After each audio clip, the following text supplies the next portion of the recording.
d'un projet d'engagement fournisseur, avec un témoignage croisé d'un grand groupe et d'une ETI. Avant de démarrer, je vous propose qu'on poursuive le petit exercice auquel vous êtes désormais habitués et que nous saisissions les 2 minutes qui viennent pour faire une nouvelle connaissance avec votre voisin ou votre voisine et répondre à la question « Qu'est-ce qui vous a amené à la conférence de cet après-midi ?» Je vais faire comme tout à l'heure. Je vous propose qu'on fasse 1 minute d'un côté et 1 minute de l'autre.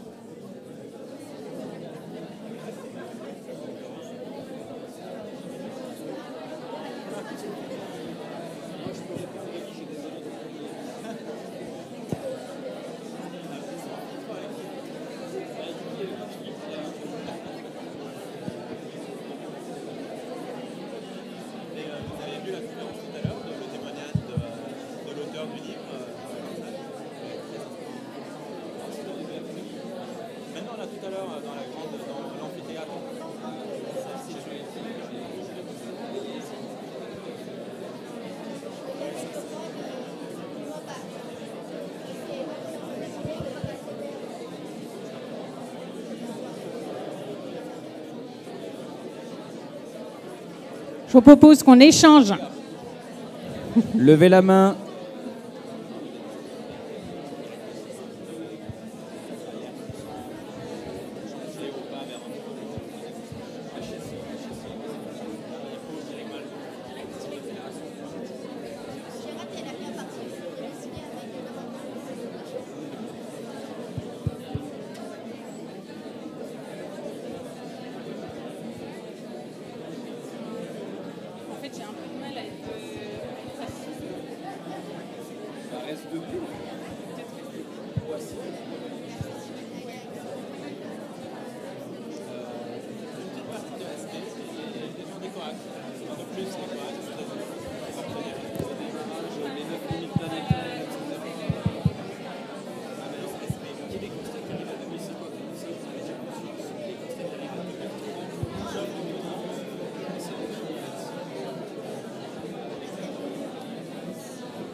Levez la main.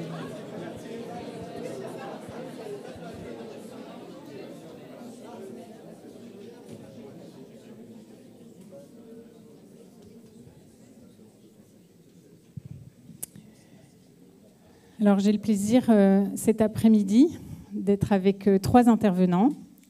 Donc Cam Tao, qui arrive de Grenoble. Cam Tao fait partie de l'équipe achat durable de Schneider Electric. Elle est en charge du projet Zéro Carbone. J'en profite pour faire un petit rappel. Schneider Electric est une entreprise française dont le siège est basé à Rueil-Malmaison.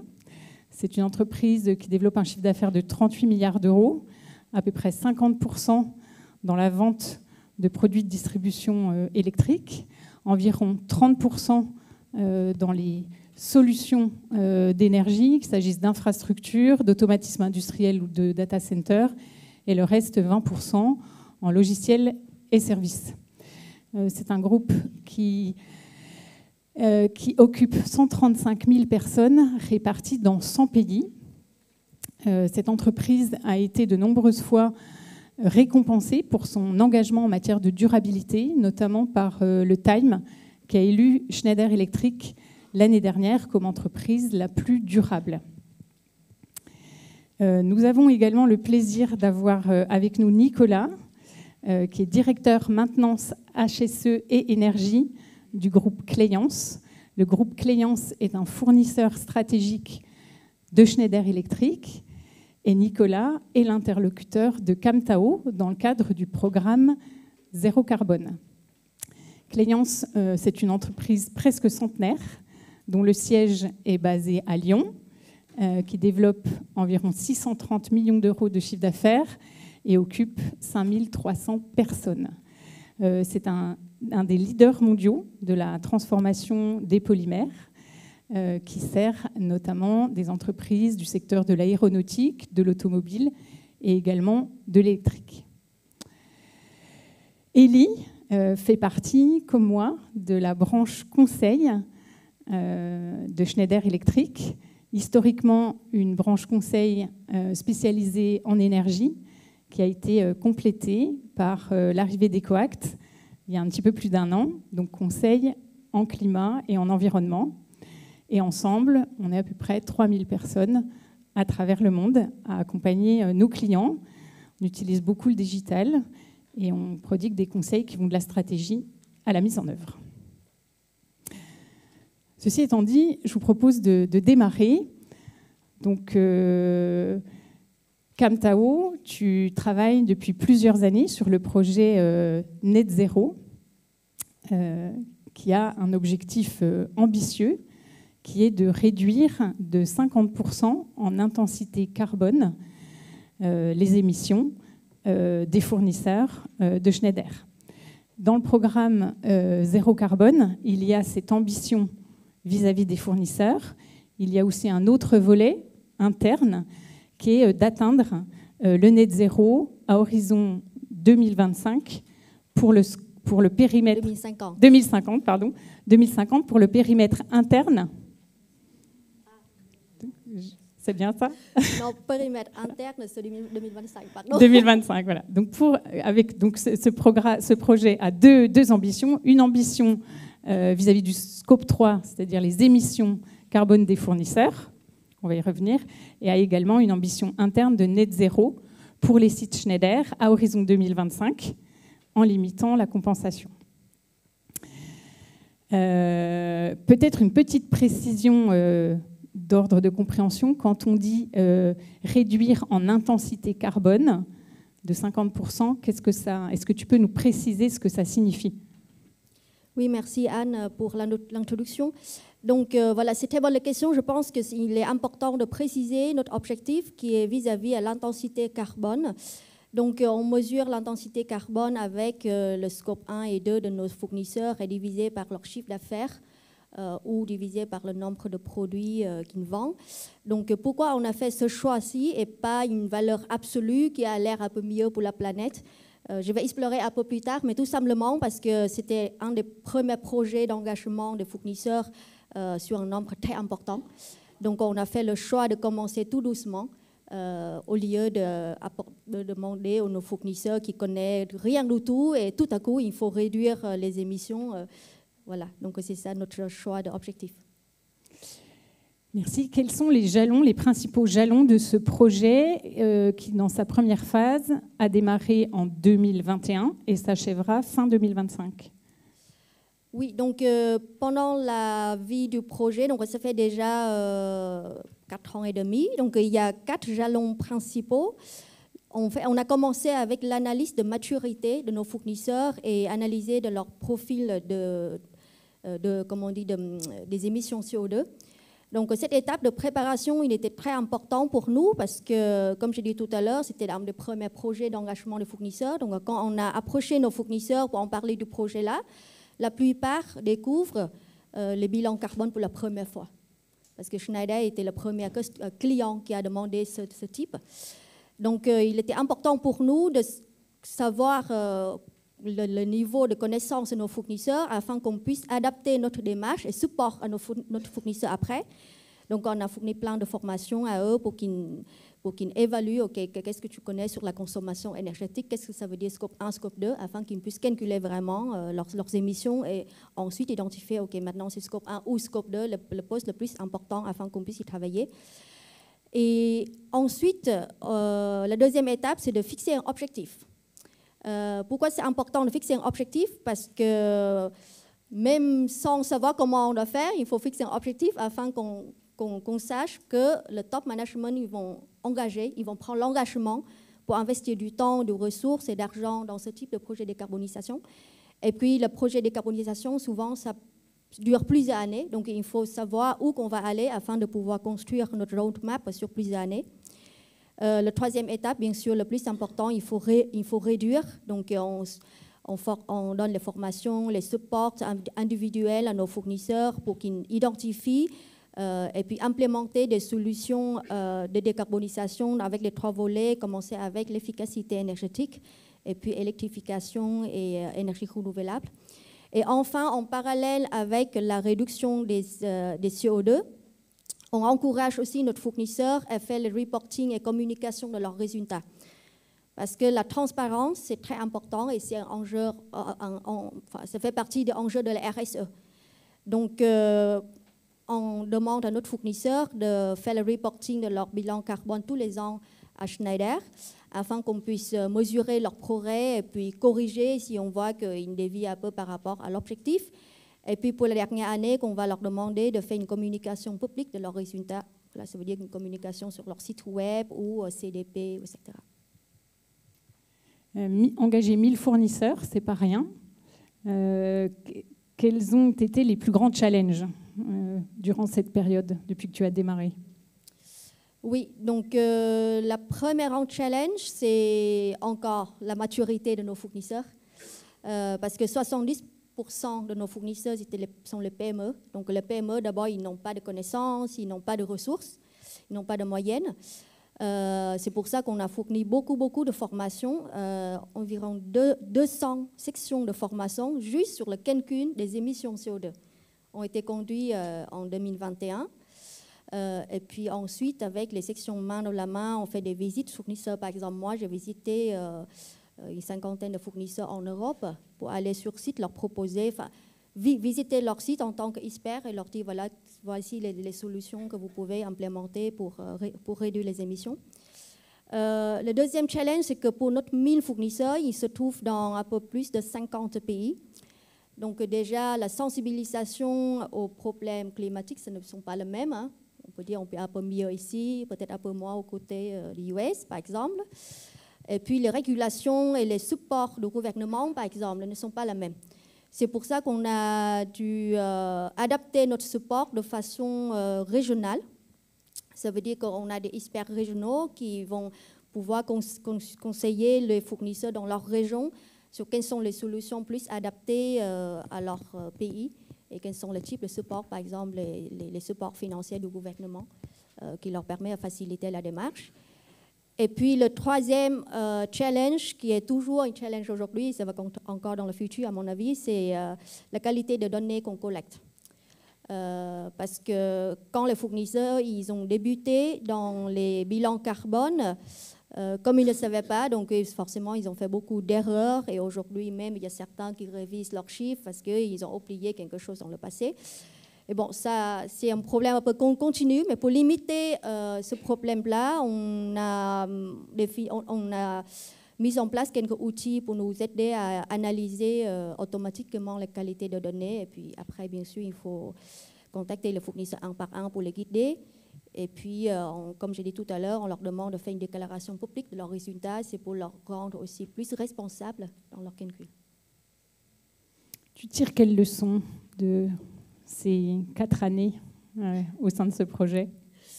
Il y a beaucoup de leçons.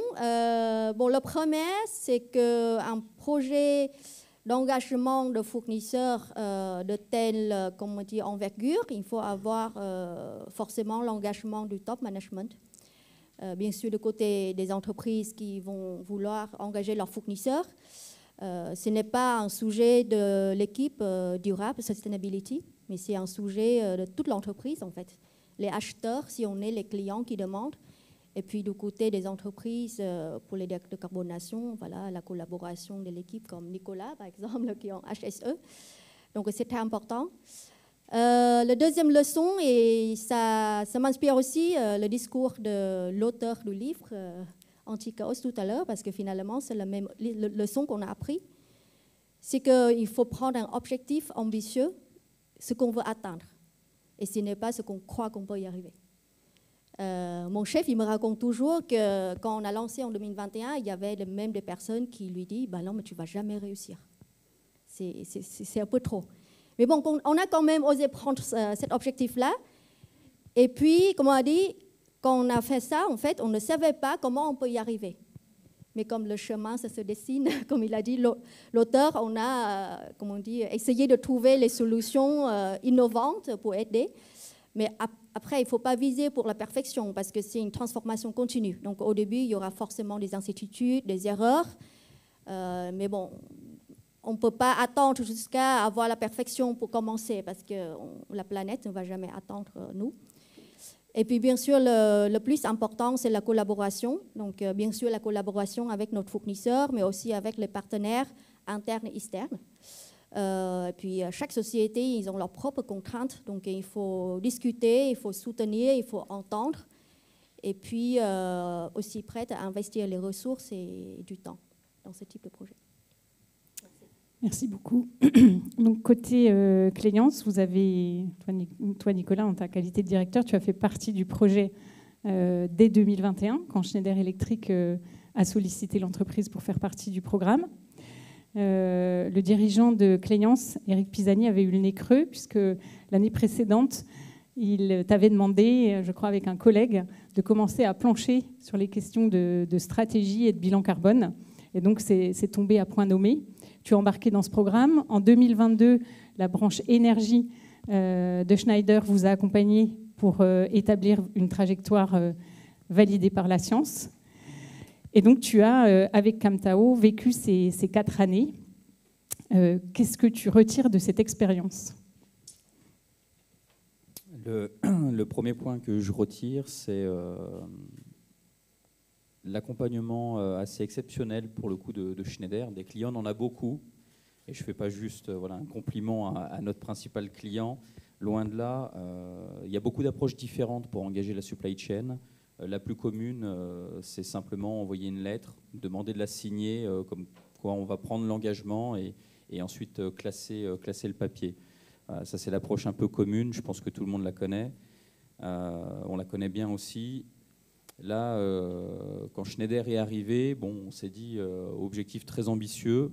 Bon, pourquoi pas, on a l'habitude, on va continuer à suivre et à nous améliorer. De toute façon, c'est notre credo.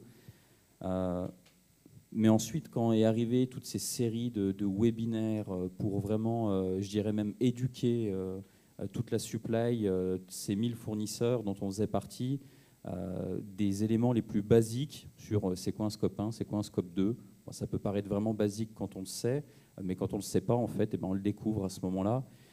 Vraiment comprendre chaque donnée primaire, comment elle doit se traiter, comment elle doit s'incorporer dans le bilan carbone. Il y a eu, je ne sais même plus le nombre Camtao, mais vraiment beaucoup de webinaires, step by step, pour prendre le temps de bien expliquer les choses. Et ça, pour le coup, c'était vraiment une première. On n'avait encore pas connu ce type d'approche où on ne demande pas simplement un engagement, mais on pousse à l'engagement. On va aller éduquer les personnes à comprendre le sujet, à comprendre comment avancer sur le sujet et comment s'améliorer tous ensemble, finalement. Donc ça, c'est vraiment le point, pour moi, très, très marquant de cette aventure et de ce projet initié par Schneider.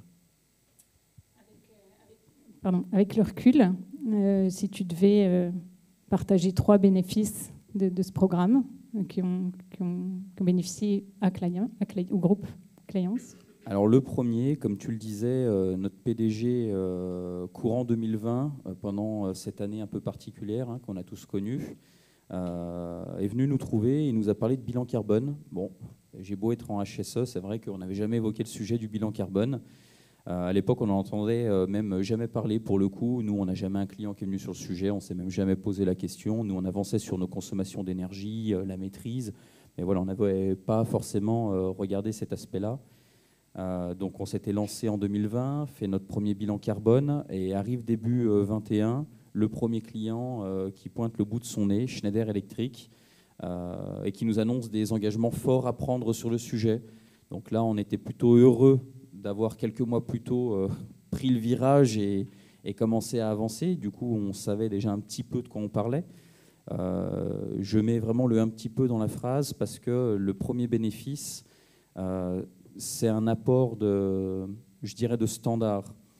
Quand on a fait notre bilan carbone en 2020, on a calculé sur 19, sur 20, et on s'est dit, OK, maintenant on a fait un calcul, et c'est ce que disait Camtao tout à l'heure, maintenant on doit mettre en place nos objectifs et notre stratégie. Où est-ce qu'on veut aller et quels moyens on se donne pour y arriver? Qu'est-ce qu'il faut qu'on fasse à X années?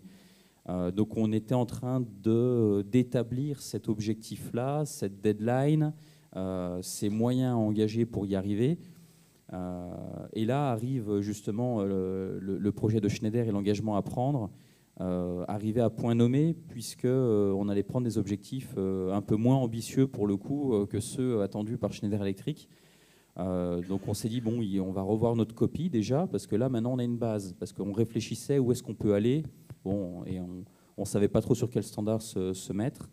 Et dans toutes ces séries justement de webinaires et autres, et les différents échanges, là on a commencé à vraiment avoir conscience des vrais standards qu'il fallait prendre en compte. Les accords de Paris, SBT, donc la méthode scientifique pour prendre des engagements liés aux accords, enfin en accord avec les accords de Paris, pour la redondance. Et donc là, on s'est dit, OK, finalement, la stratégie, on arrête de vouloir penser dans différents endroits. Il y a des standards, et les standards qui sont les plus pertinents, on va s'aligner là-dessus, et c'est dans cette direction qu'il faut qu'on aille. Ça nous a permis de ne pas refaire la stratégie 40 fois avec 40 nouvelles demandes qui pouvaient émaner, et de s'aligner tout de suite dans la bonne direction. Donc ça, c'est vraiment le gros premier apport.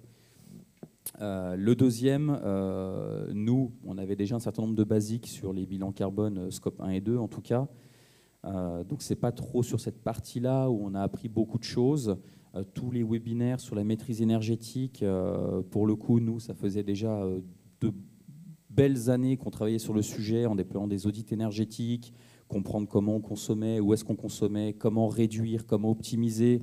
Et c'est le premier step d'une démarche de décarbo, j'insiste là-dessus. C'est bien maîtriser et réduire les énergies.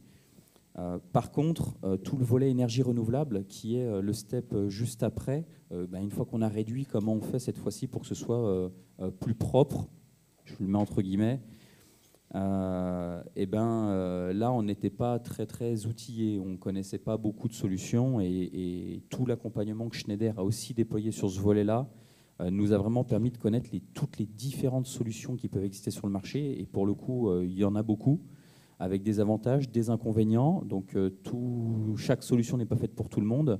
Mais en tout cas, il faut bien comprendre les petits détails de chacune pour savoir dans quelle direction on veut se diriger pour notre entreprise par rapport à nos propres contraintes. Donc sur cette partie-là, très gros apport de Schneider. Et donc, toujours en lien avec ça, la possibilité offerte par Schneider il y a un certain nombre de mois, une réflexion de créer un corps de fournisseurs, associer plusieurs fournisseurs avec leur consommation, pour aller contractualiser ce qu'on appelle un virtual PPA sur différentes régions du monde. Et ça, c'est vraiment un point très important. Seul, même quand on pense être gros consommateur, on se retrouve parfois trop petit sur certaines solutions de ce type-là. Et finalement, une approche comme celle-ci permet de se mettre à plusieurs, d'être plus fort, d'avoir une vraie force de frappe, de pouvoir aborder le marché et de pouvoir négocier des prix peut-être intéressants. L'avenir nous le dira. Merci Nicolas. Élie, donc, au sein de cette branche conseil de Schneider Electric, on travaille sur de nombreux piliers, mais l'efficacité énergétique fait partie des sujets. On en a beaucoup parlé ce matin, on a parlé de sobriété. Donc notre équipe accompagne de grands groupes et aussi des ETI dans différents secteurs qui sont représentés dans la salle cet après-midi. L'agro, les transports, le luxe, c'est très varié. Est-ce que tu peux, Élie, nous dire quels sont les facteurs clés de succès d'un programme d'efficacité énergétique ? Merci Anne, bonjour à tous. Donc, pour un peu parler du concret et des actions qui peuvent être déployées chez les entreprises, chez les fournisseurs et chez pas mal de nos clients pour la décarbonation. Donc, tu as mentionné Anne l'efficacité énergétique. Pour replacer un peu cette solution dans une séquence un peu plus large pour faire les choses étape par étape. Donc, souvent, on commence par la réduction. Donc, ça passe par les audits énergétiques, l'efficacité, pour réduire ce qu'on consomme déjà. Après, on parle de remplacement, d'électrification, pour que le résiduel soit remplacé par le vecteur électrique, qui peut être mieux décarboné. Et après, on parle de renouvelables, comme l'a mentionné Nicolas, pour aller plugger, connecter ce qui a été électrifié vers des énergies renouvelables. Donc dans le premier pilier, l'efficacité énergétique et les audits énergétiques en tout premier lieu. Donc l'audit énergétique, c'est d'abord la première étape pour aller envoyer un expert sur site, un expert énergétique qui va dresser le diagnostic de dépendance énergétique du site. Donc est-ce qu'on consomme du gaz, de l'élec, du fioul, du charbon, et quelles sont les zones d'optimisation possibles. Donc ça peut être des gains rapides à enclencher, et ça se termine par un verdict énergétique de l'expert. Après, ça ouvre la porte au programme d'efficacité énergétique. Donc là, c'est vraiment un programme pour optimiser et mieux consommer au niveau d'abord des biens, des sites, donc les machines, comment elles peuvent mieux avoir moins de fuites, moins de surchauffe, etc. Et après, c'est au niveau du bâti, comment mieux l'isoler, mieux ventiler, mieux gérer les températures, etc. Et que ces actions, d'une façon coordonnée, fassent des gains énergétiques et par conséquent, bien sûr, des gains CO2.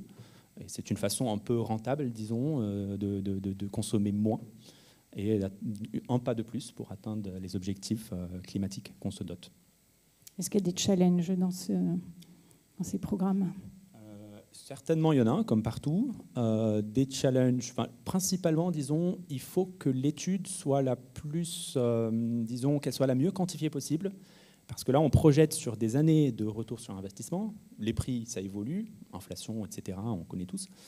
Les prix de l'énergie, les prix des mesures à implémenter aussi. Donc, il faut qu'on ait cette composante un peu de bonne projection. Il faut qu'on quantifie aussi les actions concrètes, où est-ce qu'elles vont intervenir, est-ce que les bons experts sont là, et surtout aussi ne pas interrompre les activités, les opérations. Une intervention, bien sûr, ça peut mettre temporairement en stand-by les machines. Donc une fois que c'est fait, j'ai envie de dire il y a plus de gains que de challenges aussi. Merci beaucoup, Élie. Si on se projette à la fin 2025, Camtao, pour ce programme Net Zéro, est-ce que l'objectif de moins 50% en intensité carbone qui avait été prévu pour le scope propre des fournisseurs, tu penses qu'il va être atteint ? Ok, merci Anne. Donc pour le moment, on progresse avec notre fournisseur pour atteindre l'objectif d'ici la fin de 2025. Donc comme Anne a dit, donc ça fait partie de notre démarche pour aller vers la neutralité carbone en 2050. Donc aujourd'hui, les prévisions sont prometteuses. Par contre, il y a certains défis qui restent à relever.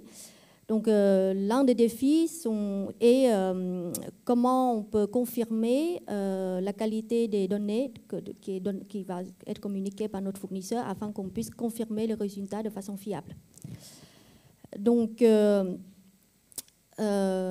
comment dirais-je, comme je l'ai dit tout à l'heure, en fait, les données de fournisseurs, il y a des erreurs et qu'on fait toujours aujourd'hui les vérifications.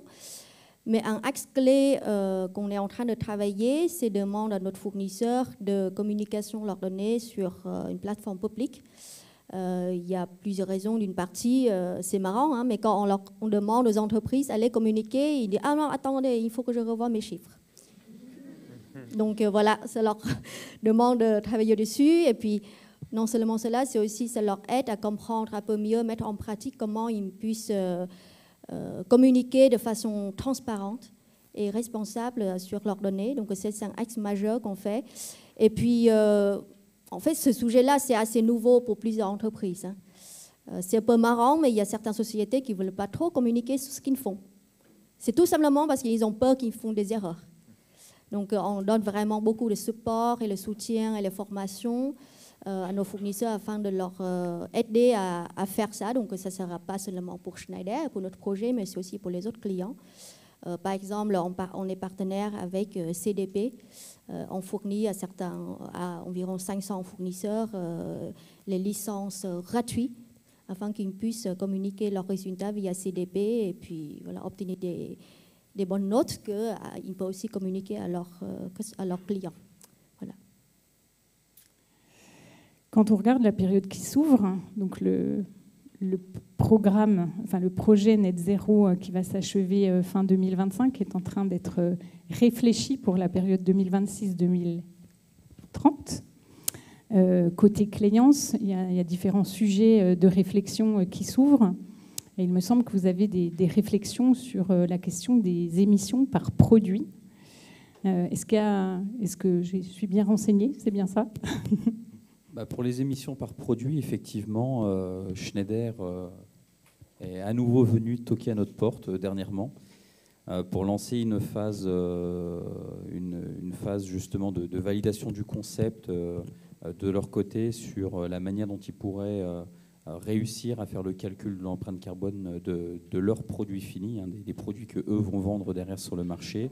Pour ça, ils ont forcément besoin de nous et d'informations fiables, encore une fois. Donc on fait naturellement partie de cette phase de POC pour tester. Cette partie, calculer l'empreinte carbone d'une organisation, c'est bien, ça permet de mesurer l'ensemble et dans l'ensemble de mesurer qu'on va dans la bonne direction. Le problème, et ça je peux l'entendre, pour nos clients qui sont des grands donneurs d'ordre, ça ne leur permet pas de valider la vraie décarbonation de ce qu'eux ils vendent pour le coup. Et pour ça, oui, il faut bien avoir des informations qui parlent du produit en lui-même et non pas de l'organisation qui le produit. C'est quelque chose qui est très important, qui est clé, mais qui est aussi plein de challenges. Calculer ces scopes 1 et 2, c'est le plus simple, hein, c'est très très cartésien, c'est très binaire, il y a quelques typologies de data à avoir, elles sont facilement accessibles normalement, très cadrées, les facteurs d'émission ils sont disponibles sur des bases gouvernementales diverses et variées. Disons qu'il n'y a pas beaucoup de challenges dans tout ça.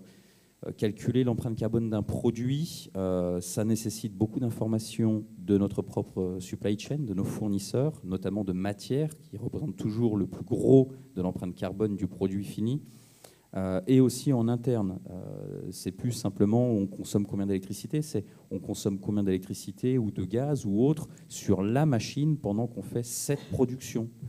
Quand on a des dizaines de milliers de références produits sur une trentaine d'usines, ça devient un challenge en soi. Donc nous, ça fait déjà 2 ans qu'on travaille sur ce sujet pour réussir à cartographier, suivant nos typologies de machines et de matières premières utilisées, combien on va consommer. Donc on est plutôt outillé sur cette partie-là. Et reste la partie matières premières, qui est quand même la partie la plus importante dans tout ça. J'occulte le transport. Et là, encore une fois, le défi est de taille. Parce qu'on a beau, en ce qui nous concerne, être une belle ETI, quand on s'adresse à nos fournisseurs de matières premières, on s'adresse à des sociétés qui sont généralement bien plus grosses que nous. C'est un peu différent de la situation où Schneider s'adresse à nous avec une certaine force de frappe. Nous, la force de frappe est quand même bien moindre. On est beaucoup. On va avoir très peu de marge de manœuvre pour réussir à les emmener quelque part. Et je pense qu'ils sont déjà dans la bonne direction parce qu'ils ont déjà initié tout ce que nous, on a pu initier. J'en suis intimement convaincu, ça semble plutôt logique, mais c'est bien l'appui des grands donneurs d'ordre qui permettra à tous ces grands fournisseurs de matières premières, pour ne pas juste dire chimie en ce qui nous concerne pour la plasturgie, mais tous ces grands fournisseurs de matières premières, de rendre encore plus rapidement et plus activement des données publiques par rapport à leurs différentes matières sur les vrais poids carbone de ce qu'ils fournissent et qu'on n'ait plus à se baser sur des informations génériques qui peuvent sortir de certaines bases, mais qui sont vraiment très très génériques quand on est du métier. Nous, on est dans le plastique. L'ADEME, ça doit être 7 grades de plastique différents. Pour un plasturgiste, quand on dit ça, c'est une hérésie. Donc en effet, encore des projets à bâtir en collaboration entre les grands groupes, les ETI, sur cette fois les questions de données. Tu nous as parlé aussi, Nicolas, de ce que vous avez exploré en matière d'énergie renouvelable et des cohortes de fournisseurs à mettre en commun, puisque tu disais, je crois tout à l'heure, que quand on est une ETI, on n'a souvent pas la force de frappe pour acheter de l'énergie renouvelable. Et donc, une question pour toi, Élie, qui travaille sur ces sujets. Qu'est-ce que tu peux nous dire en matière de programmes qui sont en train de se mettre en place pour justement avoir accès à ce type de bénéfices? Intéressante question. Ce que je peux dire là-dessus, c'est que ce sujet est en fait un sujet un peu novateur dans les chaînes de valeur, l'accès aux renouvelables. C'était un vrai enjeu de taille pour pas mal d'entreprises, plutôt de petite taille, face au problème de se dire moi j'ai un tel niveau de consommation d'électricité nécessaire à mes activités, mais l'accès aux renouvelables est encore beaucoup plus petit, donc l'offre est plus petite que la demande. Et c'est souvent les grands groupes qui ont accès à ça parce qu'ils peuvent mettre en place les financements qu'il faut, les contrats qu'il faut pour faire émerger ce genre de projets. Ça peut être des projets photovoltaïques, renouvelables, éoliens, offshore, onshore. Et du coup, l'idée, c'est de mettre en commun, quand on est dans un programme d'engagement fournisseur, c'est de se dire on va grouper plusieurs entreprises de plus petite taille dans un cohorte, on l'appelait cohorte. Et du coup, ensemble, on va constituer un volume, un effet de taille, qui va permettre à des projets de renouvelables d'émerger, qui autrement n'auraient pas eu lieu, et de permettre aussi des tarifs maîtrisés, prévisibles aussi dans le temps, et de mettre en relation in fine des développeurs et ce qu'on appelle les off-takers, dont c'est les acheteurs au final, qui vont permettre en fait de matcher l'offre et la demande. Donc des programmes comme ça, on en a eu dans pas mal de régions dans le monde, surtout aux États-Unis aussi. Donc je peux mentionner quelques-uns comme Gigadon PPA, Energize, Catalyze. Donc c'est souvent aussi des regroupements d'industriels dans un même secteur qui ont des fois des demandes un peu comparables. Avec aussi, il n'y a pas non plus d'enjeu de confidentialité non plus, parce que c'est de l'énergie, c'est des kilowattheures in fine qu'on achète, c'est pas des produits, voilà, il y a moins de ce conflit de concurrence au sein d'un même cohorte, et on se rend compte que ça marche bien finalement. Donc voilà.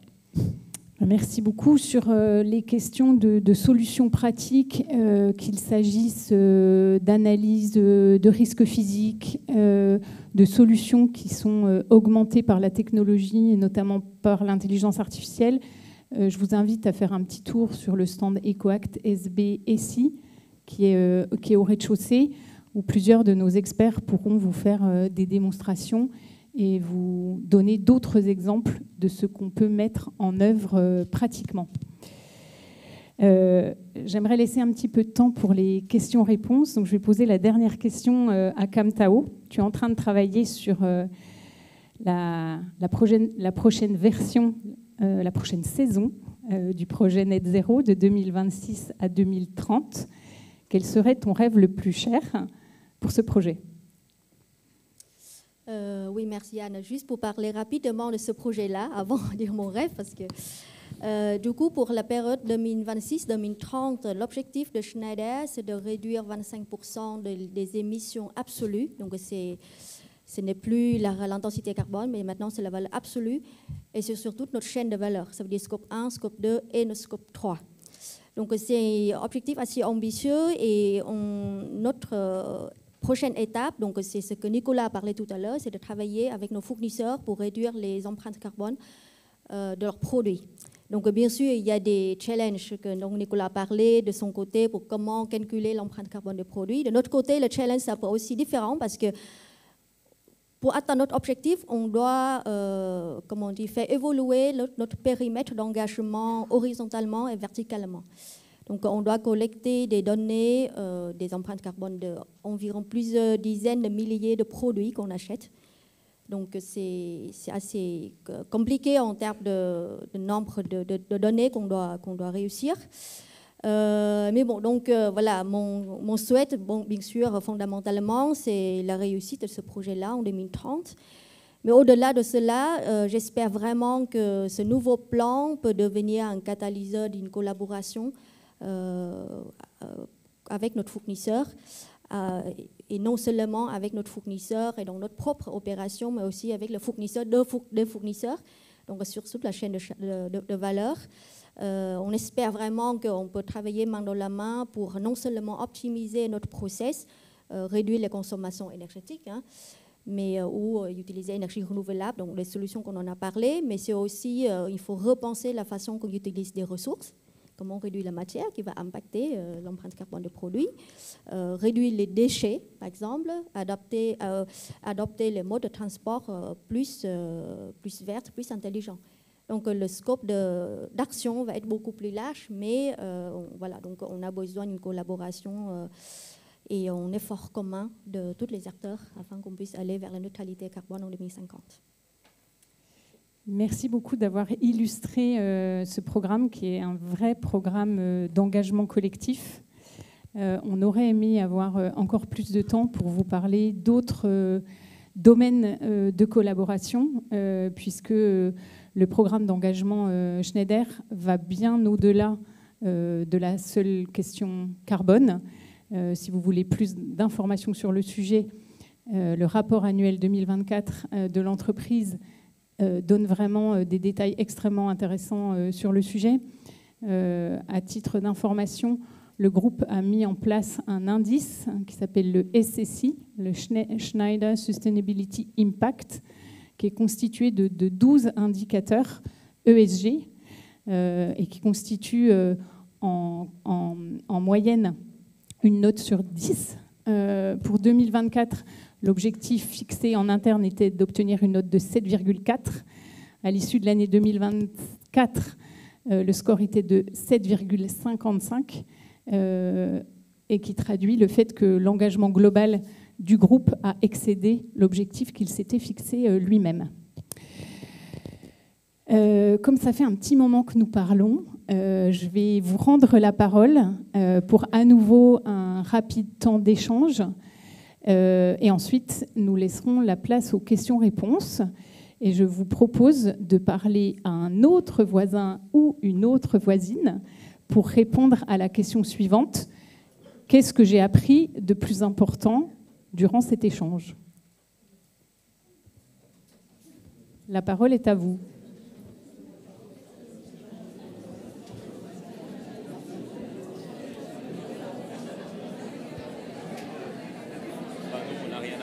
On savait déjà. Je ne sais pas comment on fait pour les micros. Ouais, bien. Je te donne. Attends,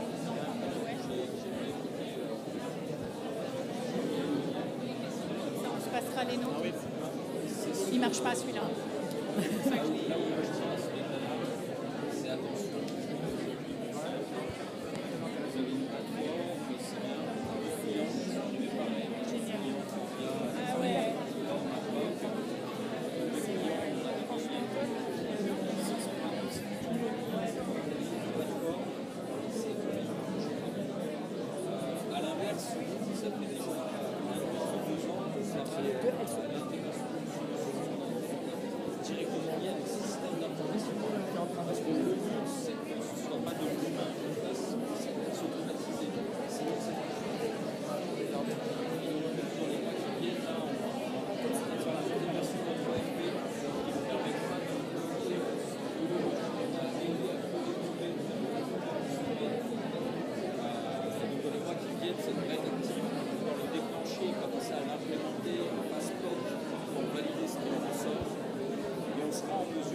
l'audience aura des questions. Oui, c'est le but, on a encore un quart d'heure. Je trouve que c'est intéressant d'avoir les questions. Ouais. Non, c'est la salle qui va poser, mais elle va dire, par exemple, j'ai une question pour Élie, et si ça se rapproche d'un truc que tu aurais pu lui dire et que tu n'as pas eu le temps, tu peux le dire.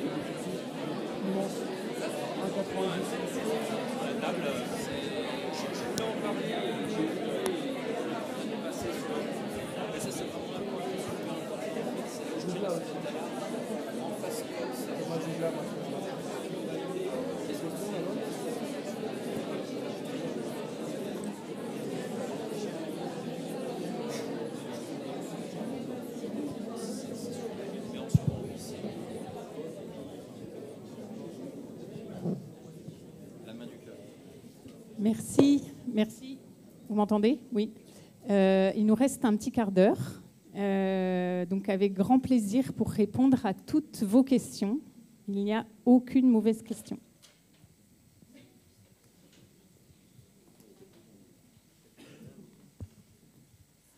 Bonjour, Anthony, Schneider Electric. Une question à Camtao.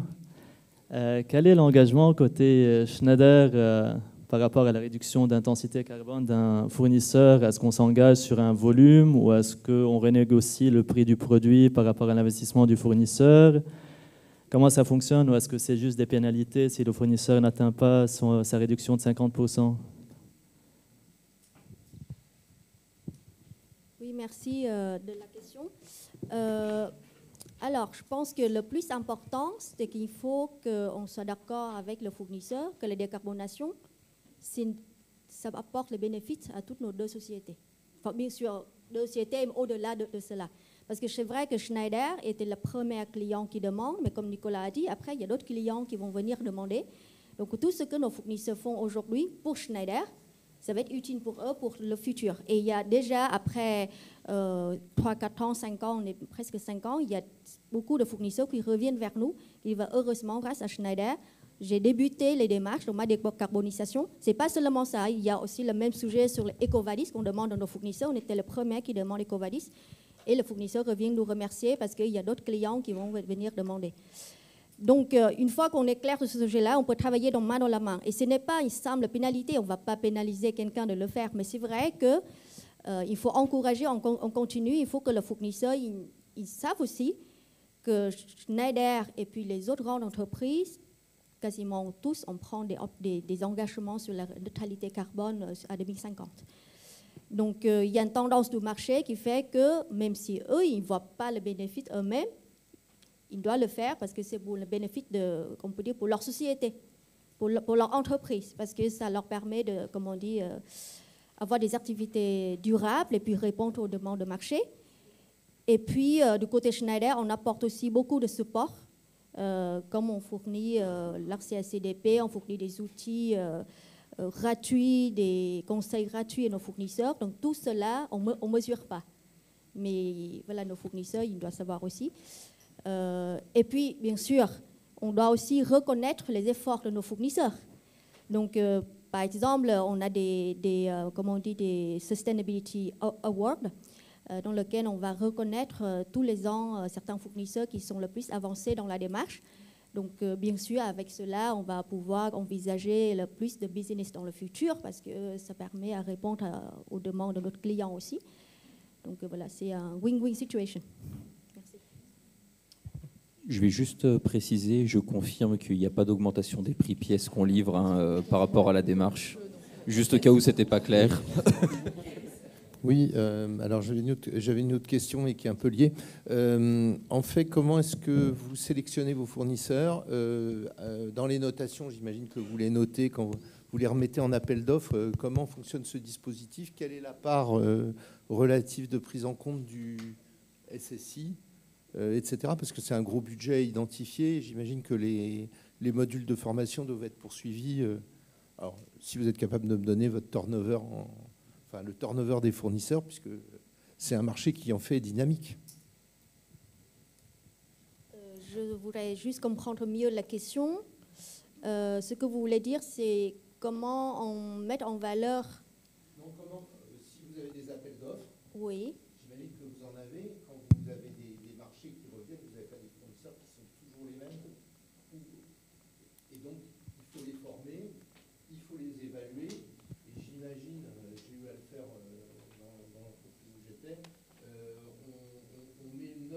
part relative de notes, où j'imagine que ce n'est pas que, puisque vous avez parlé du SSI, Anne, ça doit être ça qui est intégré. Donc, comment ça se gère dans la durée? Parce qu'il y a un coût aussi de gestion de cet ensemble de choses. Et là, c'est plus au niveau de l'approche fournisseur. Oui. Est-ce qu'une approche fournisseur, est-ce que vous remettez Clémence en concurrence régulièrement, ou est-ce que ce sont des partenariats, et en quoi les progrès que font les fournisseurs impactent ces choix de collaboration? Alors, pour en parler ça, il faut savoir d'abord pour la démarche des achats, en fait, on a des fournisseurs stratégiques qu'on doit toutefois évaluer tous les ans sur différents critères. Et maintenant, en fait, sustainability fait partie des critères d'évaluation à côté des autres critères, on peut dire classiques, des achats comme le prix, le taux de livraison ou la qualité.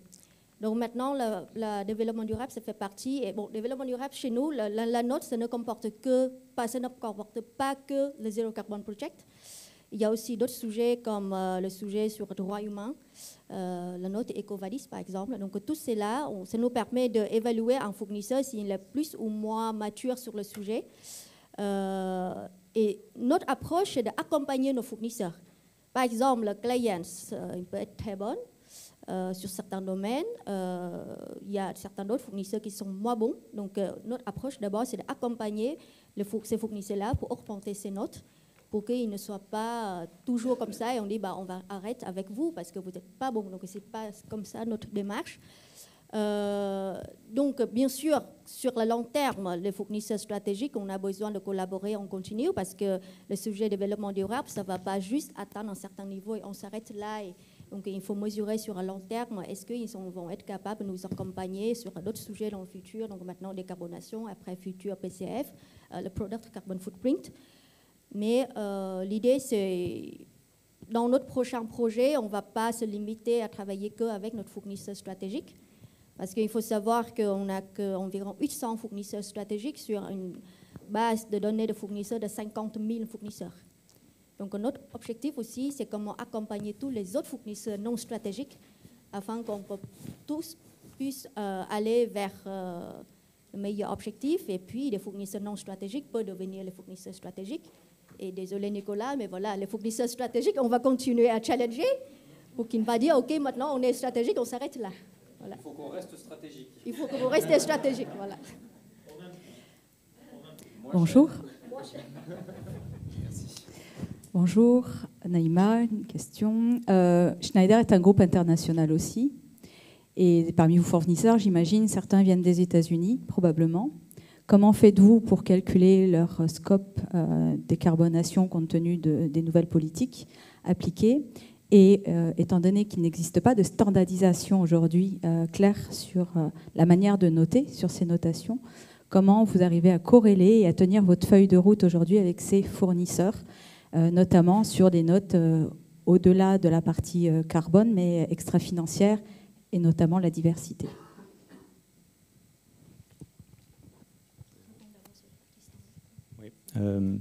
Voilà, donc sur la partie standard, c'est un bon sujet parce que justement les fournisseurs se retrouvent dans des zones dans le monde où ils sont soumis à des incitations réglementaires très différentes. L'approche est très régionalisée. Chaque pays dans le monde, vous avez mentionné les États-Unis, mais aussi plein de fournisseurs en Asie-Pacifique, en Inde, en Chine. Donc l'approche, c'est de voir d'abord ce à quoi ils sont soumis localement. Il y a des choses minimales exigées partout dans le monde, comme ne pas brécher quelques règles de droits de l'homme, par exemple. Mais sur des sujets où l'eau est plus problématique dans certaines zones de stress hydrique, ça sera un peu plus focalisé là-dessus. Dans d'autres régions, on va regarder aussi soit les agences de notation locales, soit investiguer les indicateurs qui sont les plus pertinents dans cette région-là. Donc voilà, il y a une déclinaison un peu régionalisée quand même des exigences. Je ne sais pas si comme vous pouvez compléter. Oui, donc en parlant de ça, je pense que la décarbonisation, déjà, standard, on suit le GHG protocole, qui est, on peut dire, mondialement connu, donc il n'y a pas de souci sur cela. Sur le sujet de droits humains, c'est un peu plus compliqué, je ne vous cache pas les difficultés. en fait, on a un projet avec notre fournisseur qui s'appelle le travail décent.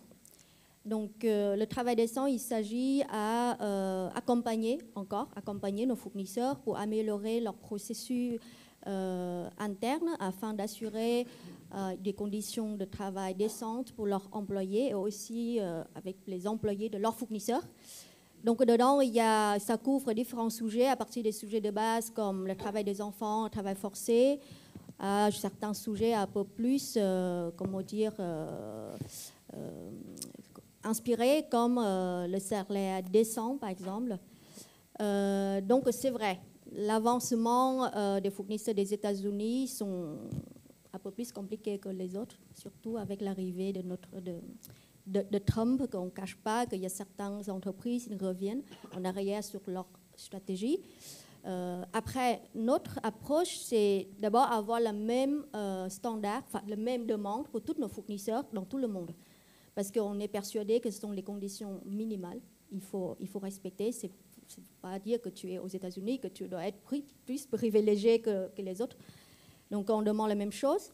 Et puis, on est persuadé aussi qu'en tant que business, il ne faut pas qu'on attende que le gouvernement fasse quelque chose. Il faut que nous, on puisse amener, le progrès dans la société via notre force en tant que client. Donc voilà, il y a des difficultés, on va y travailler, on va trouver des solutions afin de les amener au même niveau que les autres. Je propose de prendre une dernière question, peut-être si vous voulez profiter de la présence de Nicolas. Merci beaucoup sur l'éclairage de ce qu'apporte Schneider, c'est très intéressant. Mais n'hésitez pas aussi de profiter de la présence de Nicolas qui vit le programme de son côté. Bonjour, j'ai une question un peu large qui peut s'appliquer aux deux, si ça vous va. J'ai l'impression, quand je suis arrivé dans la pièce sur ce sujet, je me suis dit, les fournisseurs, c'est d'une part engager la transition des fournisseurs, d'autre part améliorer le pilotage de sa propre décarbonation, avec des facteurs d'émission plus précis aussi. Je vois que vous avez des partis pris forts en limitant au scope 1 et 2, par exemple.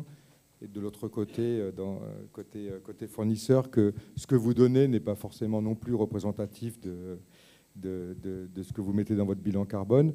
Je voulais savoir, vous avez sciemment pris le parti de distinguer ce que vous récoltiez de vos fournisseurs dans le cadre du pilotage de votre propre courbe de décarbonation, ou vous ne recalculez pas vos facteurs d'émission à partir de ce que vous donne en vous limitant au scope 1 et 2, par exemple, vous n'avez pas toutes les données pour pouvoir enrichir votre bilan carbone? Voilà, j'ai quelques éléments de réponse parce que c'est une très bonne question. On s'inscrit là dans un besoin de mesurer a posteriori si ce qu'on a déployé a véritablement de l'impact, mais pour les deux groupes, donc le Schneider et ses fournisseurs. Et c'est un sujet qui se développe toujours. Le fait de capturer dans la chaîne de valeur les effets de ce qu'on fait. Le scope 1 et 2 est un démonstrateur plutôt simple parce qu'il s'agit de données énergétiques. Mais le scope 3, il s'étale sur des fournisseurs jusqu'au rang N. Donc aujourd'hui, les développements dans tout ce qui est empreinte produit, l'état de l'art, c'est d'inciter de plus en plus la transparence de la donnée et la standardisation. La transparence, parce qu'il faut que chaque acteur de la chaîne de valeur qui a la vision sur un maillon partage sa donnée, donc le transport, l'extraction minière, la transformation, etc., la fin de vie. Et la standardisation, il faut qu'on fixe aussi le périmètre de ce qu'on regarde, qui soit conforme aux standards. Par exemple, sur l'empreinte produit, le standard européen en vigueur, on peut citer les EPD, les PEP. Donc qu'on puisse acter un périmètre et remesurer chaque année la même chose et voir est-ce que véritablement on en tire des bénéfices, mais je mets bénéfices entre guillemets, c'est pas bénéfice personnel pour le groupe, il y a vraiment une démarche du groupe de s'inscrire dans une transition collective. Donc c'est des indicateurs scope 3, donc chaîne de valeur. Est-ce que ça donne des résultats? Sinon, qu'est-ce qu'on peut changer? Est-ce qu'il faut itérer? Est-ce qu'il faut aller appuyer sur un autre bouton? Est-ce que les exigences se cascadent aussi plus loin dans la chaîne de valeur? Donc aujourd'hui, on parle des fournisseurs de rang 1, mais demain, on va aussi aller plus loin vers les fournisseurs de rang N. Et là, le paysage se complexifie un peu parce que Schneider est un donneur d'ordre, mais il y en a aussi beaucoup plus pour un même fournisseur. Donc, comment faire en sorte que les exigences s'harmonisent entre les coordinateurs de programmes d'engagement fournisseur, si je peux nommer ça comme ça, et qu'in fine, on atterrit sur des indicateurs communs, mesurables et réplicables aussi d'année après année, pour qu'on capture le progrès. Je ne sais pas si ça répond à la question. Oui, je voulais savoir quel était votre parti pris. Ouais. Est-ce que vous aviez abandonné pour avoir mieux de l'autre côté? Non. Et quand on dit engagement fournisseur, il y a le mot engagement aussi, c'est dans les deux sens, c'est pas programme d'exigence fournisseur. Donc il y a aussi une confiance à bâtir, de se dire on est dans le même bateau, chacun essaye aussi de décarboner chez lui, mais on est interconnecté par le fait qu'on est dans la même chaîne de valeur. Donc oui, il y a un peu cette valeur derrière. Merci pour votre travail. Et je préciserai, on parle de deux choses complémentaires, pas différentes, pas opposées. Faire le scope, enfin faire son empreinte carbone organisation, ça permet de mesurer la globalité de sa société.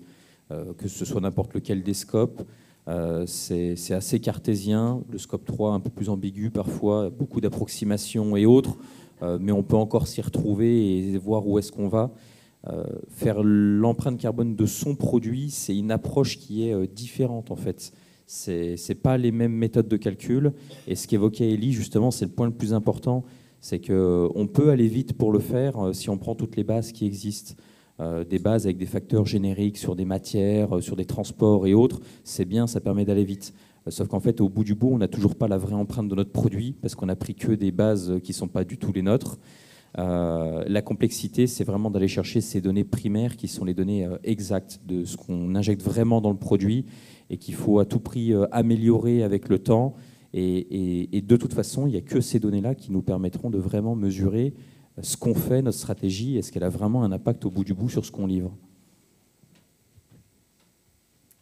On est malheureusement obligé de clôturer. Nicolas, Kamtao, Elie, merci beaucoup de cette session ensemble. Merci à Anne aussi. Et si vous souhaitez, on peut se retrouver sur notre corner au rez-de-chaussée. Merci.